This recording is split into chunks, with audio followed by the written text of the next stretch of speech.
Hello guys, welcome back to our channel 1-2-Step. In this video, I'm going to be teaching you guys on how you can change your server in your Genshin Impact game. So in order to do that, once you're in the start page, you can see this bar that says Asia. So to change your server, you can just tap on it and you can just tap on any server that you want. You can choose Europe or you can choose America.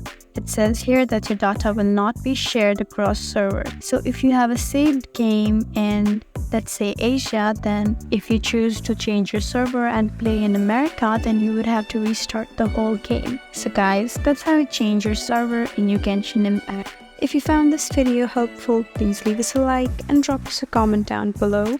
And if you want more helpful videos like these, then please subscribe to our channel. We'll see you again next time. Thank you for watching.